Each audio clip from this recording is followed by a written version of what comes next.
নুলুস্থা পাওয়া মানেই যে আপনারা ইতালিতে চলে যেতে পারবেন, আপনার নুলুস্থা হয়েছে মানেই আপনি ইতালি ভিসা পেয়ে গেছেন, এরকমটা এখন এই যুগে এই বর্তমানে বলা যায় না।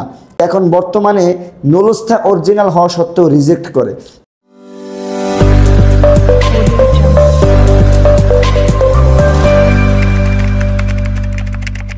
আসসালামু আলাইকুম। আজকের ভিডিওতে যে বিষয়টা নিয়ে কথা বলবো, আশা করি ইতালি ভিসার জন্য যারা আবেদন করছে তাদের সবার জন্যই অনেকটাই কাজে লাগবে। এবং অনেকেই এই প্রশ্নগুলো করে থাকেন যে ভাই, ইতালি ভিসার জন্য আবেদন করছি, এখন নুলুস্থা হইলেই কি 100% ইতালিতে যেতে পারবো বা ইতালি ভিসা কনফার্ম কিনা, এরকম একটা প্রশ্ন কিন্তু অনেকেই করেন। এই প্রশ্নটা নতুন করে করার কারণ আছে। তার কারণ হলো এই যে 2024 সালে বা ডিসেম্বরে যারা আবেদন করছিল তাদের নুলুস্থা বিএফএস গ্লোবালে জমা দেওয়ার পরে আমরা কিন্তু অনেকে শুনতেছি অরিজিনাল নুলুস্থা হওয়া সত্ত্বেও রিজেক্ট করে দিতেছে, মানে ভিসা দিতেছে না। তাহলে এই যে নুলুস্থা হওয়ার পরে আমরা কিভাবে কনফার্ম হব যে ইতালিতে যেতে পারবো কিনা বা নুলুস্থাটা কি, এই বিষয়টা কিন্তু আমরা অনেকেই একটা প্রশ্নর ভিতরে রাখি যে এটা কি। তো এই বিষয়টা নিয়ে একটু আজকের ভিডিওতে আলোচনা করি। আর বিএফএস গ্লোবাল নিয়ে যে কথাটা এখন উল্লেখ হইতেছে যে জমা দেওয়ার পরে অরিজিনাল নুলুস্থা রিজেক্ট করে দিতেছে, তো অরিজিনাল নুলুস্থা কী কারণে রিজেক্ট করে সেই বিষয়টাও আজকের ভিডিওতে একটু উল্লেখ করব। তো যারাই ইতালি ভিসার জন্য আবেদন করছেন সবার জন্যই আজকের ভিডিওটি অনেকটাই গুরুত্বপূর্ণ হতে যাচ্ছে, কারণ আগের কথার সাথে হয়তোবা এখনকার কথার সাথে মিল পাবেন না। অনেক নিয়ম কানুন চেঞ্জ হয়েছে বিএফএস গ্লোবালের এবং বাংলাদেশ এম্বাসির যে কাজকর্ম সব কিছু এখন পরিবর্তন হয়েছে। তো যাই হোক, সকলকে অনুরোধ করব সম্পূর্ণ মনোযোগ সহকারে ভিডিওটি দেখবেন এবং ইউটিউব চ্যানেল থেকে দেখে থাকলে ইউটিউব চ্যানেলটি সাবস্ক্রাইব করে দিবেন, ফেসবুক পেজ থেকে দেখলে ফেসবুক পেজটি ফলো দিয়ে ভিডিওটি শেয়ার করে অন্য সকল ভাইদের দেখার সুযোগ করে দিবেন। তো সর্বপ্রথম যে বিষয়টা নিয়ে কথা বলবো সেটা হলো ইতালি থেকে যে নুলুস্থা হয়, মানে এই নুলুস্থাটা কি। আপনারা ইতালি ভিসার জন্য যখন আবেদন করেন, আবেদন করার পরে আপনার নসিবে যদি ইতালি থাকে তখন কিন্তু আপনার ইতালি থেকে একটা সর্বপ্রথমেই একটা কাগজ বের হয় বা ডকুমেন্ট বের হয় যে আপনি ইতালিতে যেতে পারবেন এই নামে। সেটাকেই আমরা নুলুস্থা বলি বা অনেকে ওয়ার্ক পারমিট বলে। যে আপনি ইতালি থেকে আপনার মালিক যে আপনার জন্য ইতালি সরকারের কাছে আবেদন করছে যে এই লোকটাকে আমি আমার কোম্পানিতে আনতে চাই, সেটা অ্যাকসেপ্ট করার পরেই আপনাকে একটা ডকুমেন্ট দেওয়া হয়, সেটাই হলো নুলুস্থা, যেটা আমরা শুনি নুলুস্থা। মানে আপনাকে ওই কোম্পানিতে আসার জন্য ইতালি সরকার পারমিশন দিয়ে দিছে। সোজা কথা আপনাদের বোঝানোর ক্ষেত্রে এক কথায় বলে দিলাম, এখন আপনি ইতালিতে আসতে পারবেন। এখন আপনাকে যে পারমিশন দিয়ে দিছে, আপনি চাইলেই কি সেই নুলুস্থার পেপার নিয়ে ইতালিতে চলে আসতে পারবেন? না, কখনোই পারবেন না। এই নুলুস্থাটা এখন ইতালি থেকে দিছে, ইতালি সরকার সমস্ত কিছু কন্ট্রোল করছে যে সব কিছু মালিকের ঠিক আছে কিনা। এখন সব কিছু ঠিক আছে কিনা এটা কন্ট্রোল করে আপনাকে দিছে বা আপনার মালিককে দিছে, এখন আপনার হাতে এটা দিবে। আপনার হাতে দেওয়ার পর আপনি তো এখন বাংলাদেশে, তো আপনি আসবেন কিভাবে? আপনার ইতালিতে যাওয়ার জন্য প্রথমত প্রয়োজন ওই যে নুলুস্থা আপনার নামে আসছে ওই নুলুস্থা, এবং আপনি যেই কোম্পানিতে আবেদন করছেন সেই মালিকের কিছু ডকুমেন্ট এবং সেই কোম্পানির কিছু ডকুমেন্ট। নুলুস্থার সাথে আপনাদের 3টা পেজ দেওয়া হয়, সেই 3টা পেজের ভিতরে এই সমস্ত ডকুমেন্ট থাকে এবং মালিকের মেল নাম্বার সহ থাকে।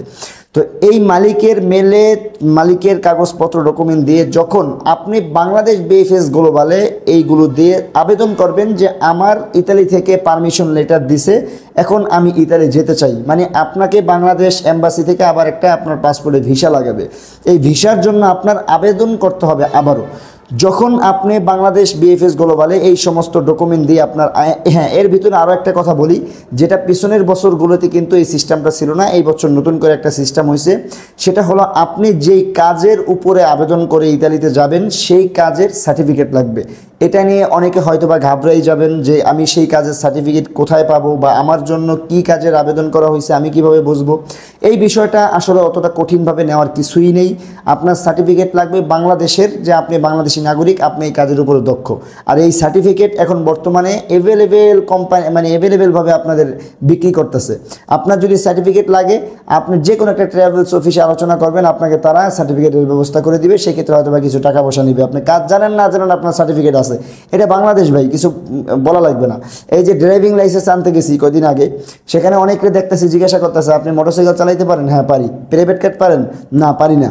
দালাল বলে দিতেছে যে পারি না, এই কথা বলবা না, তুমি ডাইরেক্ট বলবা পারি, বাকিটা আমি বুঝবো।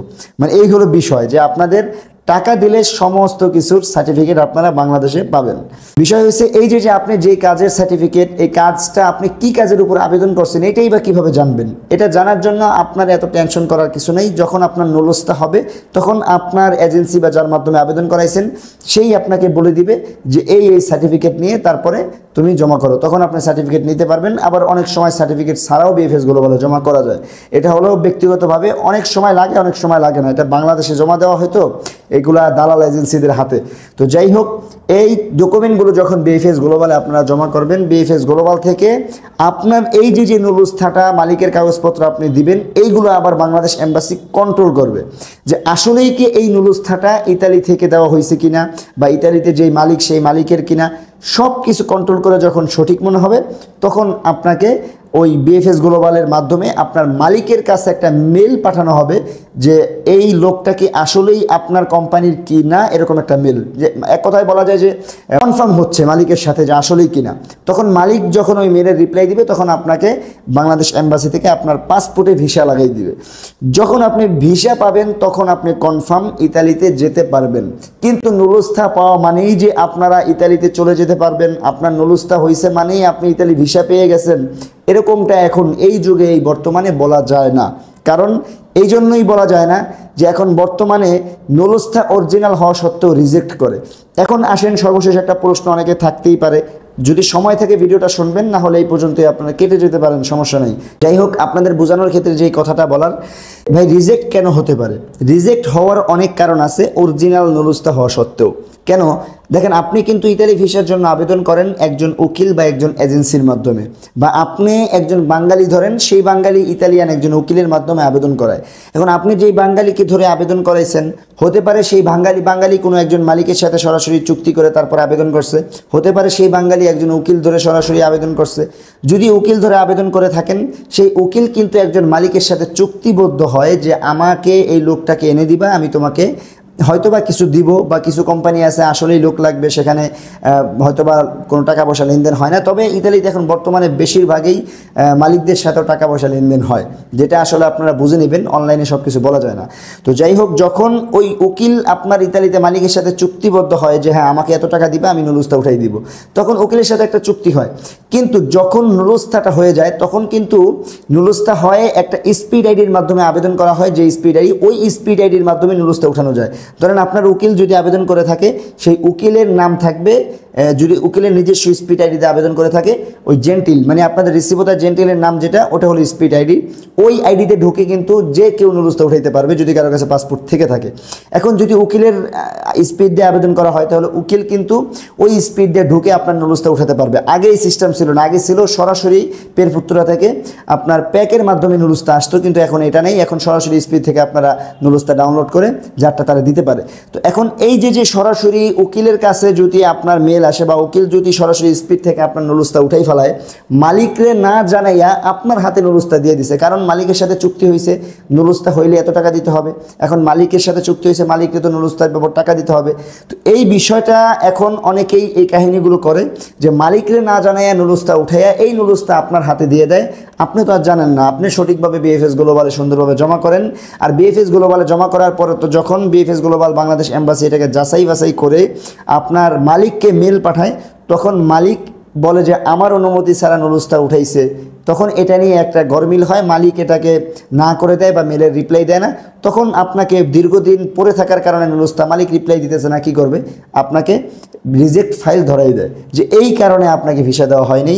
বা অনেক সময় আপনাদেরকে আরও একটা কারণ দেখায় যে এই যে আপনি ইতালিতে গিয়ে থাকবেন না, কারণ আপনার মালিক নিতে চাইতেছেন, আপনি অন্য দেশে চলে যাবেন। অনেক কারণেই আপনাদেরকে হয়তোবা রিজেক্ট করে দেয়। এর ভিতরে আরও অনেক কারণ আছে ভাই, এগুলো বলার নেই। আর 2 নাম্বার নুলস্থা তো এখন আপনারা ভালো মতোই বোঝেন যে বাংলাদেশে থেকে, ইতালি থেকে বাংলাদেশে কী পরিমাণে 2 নাম্বার নুলস্থা যাচ্ছে। তো এই 2 নাম্বার নুলস্থার তো কোনো ভিত্তিই নেই, এইগুলোর তো কোনো মালিকও নেই, উকিলও নেই। এইগুলো কম্পিউটারে এডিট করে আপনাদেরকে নুলস্থা ধরাই দিতেছে, 10 লাখ 12 লাখ টাকা নিয়ে যেতেছে। এইগুলো তো রিজেক্ট হবে, এটা তো আপনারাও বোঝেন, আমিও বুঝি। তবে অরিজিনাল নুলস্থার ক্ষেত্রে রিজেক্ট হয়, এটার 1 নাম্বার কারণ হলো মালিকের সাথে উকিলের সাথে হয়তোবা কথা ঠিক থাকে না, এই জন্য। এটাই হলো সর্বশেষ কথা। এবং আজকের ভিডিও পর্যন্ত। এবং অনেকে বলে থাকেন একটা কথা যে মালিকের ট্যাক্স সব কিছু ঠিক না থাকার কারণে আপনাদেরকে রিজেক্ট করে দেয়। ভাই, মালিকের ট্যাক্স সব কিছু যদি ঠিক না থাকে তাহলে ইতালি থেকেই আপনি নুলস্থা পাবেন না। আপনার নুরুস্তা দিবে, ভিসা দিবে না, এটা কেমন কথা? নুরুস্তা দিলে আপনি 100% ভিসা পাবেন যদি মালিকের সাথে, উকিলের সাথে, সবার সাথে একটা মিল থাকে বা সবাই যদি ঐক্যবদ্ধভাবে আপনার জন্য কাজ করে থাকে। এটাই হলো সর্বশেষ কথা। তো আজকের ভিডিও দ্বারা আশা করি অনেকেই অনেক কিছু বুঝতে পারছেন।